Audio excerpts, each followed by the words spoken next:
네, 반갑습니다. 도도튜브입니다. 도도튜브 구독자님들 행복한 하루 시작하셨나요? 오늘도 활기차고 힘차게 보내시는 하루 되시길 바랍니다. 오늘 전해드릴 소식은 위기의 쌍용 자동차가 다시 한번 부활을 꿈꾸며 한 방을 노리고 있는 새로운 신차의 소식인데요. 사실 쌍용은 어려운 상황 속에서도 올류 렉스턴 및 더 뉴 렉스턴 스포츠 칸을 지속적으로 출시하면서 성능과 디자인적인 측면에서 소비자층에 긍정적인 인식을 주고 있습니다. 이 여세를 몰아 이번에는 현 자동차 시장에 두 가지 새로운 모델을 15일 날 공개를 하였는데요. 15일 공개된 두 개의 모델은 전기차 모델인 코란도 이모션과 중형 SUV 코드명 J100이었습니다. 코란도 이모션의 경우는 현 뷰티풀 코란도를 전기차로 만든 디자인이라 전면 라디에이터 그릴이 막혀있는 차이 말고는 큰 차이를 느끼기 어렵죠. 플랫폼 자체도 전기차 전용 플랫폼이 아닌 기존의 내연기관차에 배터리를 얹은 모델이라 크게 혁신적인 느낌은 없습니다. 출시 역시 반도체 수급 문제로 제한된 생산 수량 때문인지 국내 출시는 아직 미정이며 유럽에서 올 10월쯤 먼저 출시한다고 밝혔습니다. 하지만 도도티브 개인적으로도 많은 기대가 되는 모델은 바로 15일 날 또 하나의 공개된 쌍용 전통 SUV J100이었는데요. 사진에서도 느껴지지만 포스가 마치 랜드로버 이보크가 연상될 정도로 당당한 전면의 모습을 뽐내고 있습니다. 쌍용의 정통 SUV 계보인 코란도 무쏘를 잇는 중형 SUV라는 것에 공개 사진에서도 잘 나타내고 있는데요. 거기다 가장 최근에 출시된 더 뉴 렉스턴 스포츠칸의 모습도 녹여져 있는 것 같죠. 그만큼 쌍용 자동차에 대한 옛 향수를 가진 소비자층뿐만 아니라 요새 쌍용을 다시 보게 된 소비자층까지 모두를 아우를 수 있는 정통 SUV를 내놓음으로써 다시 한번 심장이 요동치게 만드는 모습으로 공개가 되었습니다. 곡선보다는 직선의 라인들이 많이 사용되었고 특히나 그릴의 수직적 느낌은 쌍용 자동차만의 정통 SUV의 느낌을 물씬 느끼게 해주고 있습니다. 또한 양옆의 거대한 에어커튼 역시 수직적 느낌이 강하죠. LED 헤드램프 역시 현 신차들에서 보여주는 곡선의 느낌보다는 직각으로 굴절된 모습으로 정말 쌍용차스럽다는 말이 절로 나올 정도로 정통 SUV의 모습이 그대로 녹여져 있네요.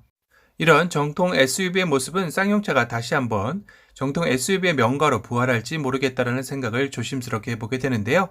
이 스케치 렌더링 사진 역시 J100의 전면, 축 후면을 확인할 수 있었습니다. 앞서 말씀드린 대로 랜드로버 이보크가 연상되는 모습을 가지고 있는데요.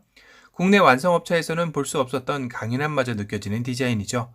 볼드한 디자인의 휠하우스와 전면의 굵직한 범퍼 형상은 그 어떤 오프로드에서도 이 차량은 미션을 수행해낼 수 있다는 것을 보여주는 디자인이라 생각이 듭니다.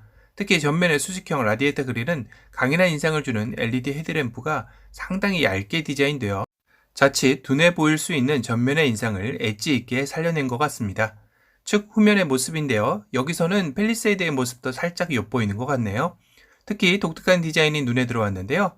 트렁크 쪽에 마치 스페어 타이어가 달려있는 듯한 모습으로 디자인하여 실제 스페어 타이어를 달지 않고도 그런 느낌을 줄 수 있게 디자인한 것입니다. 코란도와 무쏘의 헤리티지를 이어가는 오프로드 차량으로도 손색 없다는 것을 강조한 디자인이 아닌가 싶은데요.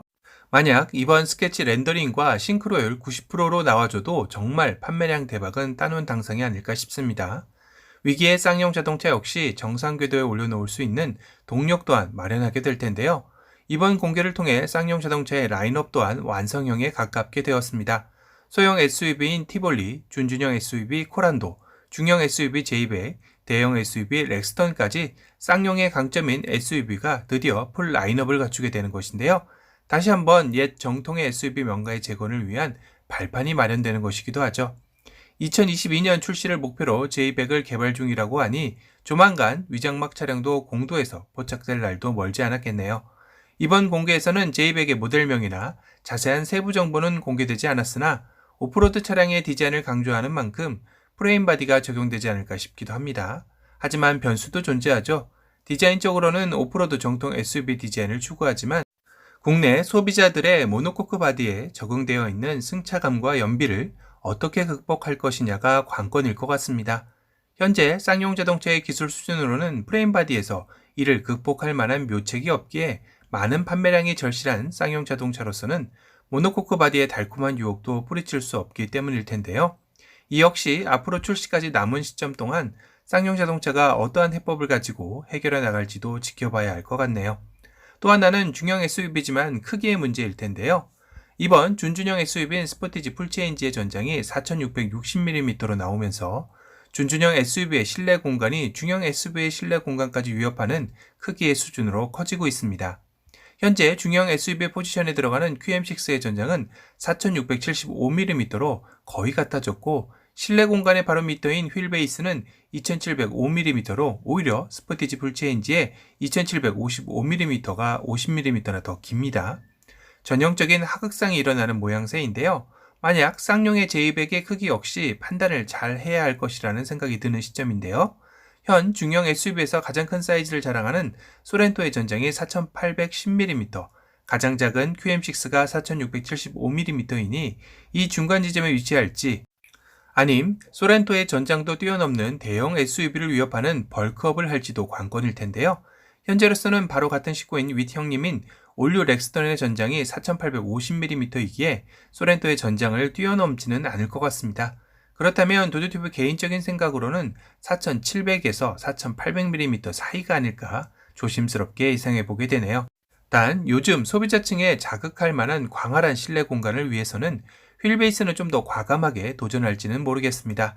올류 렉스턴의 휠베이스가 2865mm, 소렌토의 휠베이스가 2810mm이기에 이 중간에 위치하는 휠베이스를 갖춘다면 J100 역시 정통 SUV의 헤리티지를 이어가면서 트렌드에도 뒤지지 않는 매력적인 상품성으로 충분히 시장의 고객들을 매료시키지 않을까 생각이 드는데요.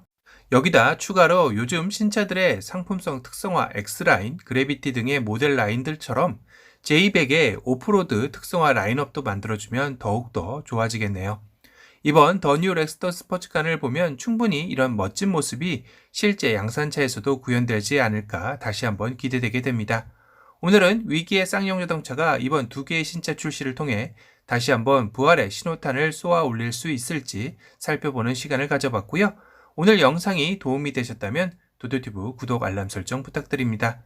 또 다른 신차 소식으로 찾아뵙겠습니다. 지금까지 도드튜브였습니다. 감사합니다.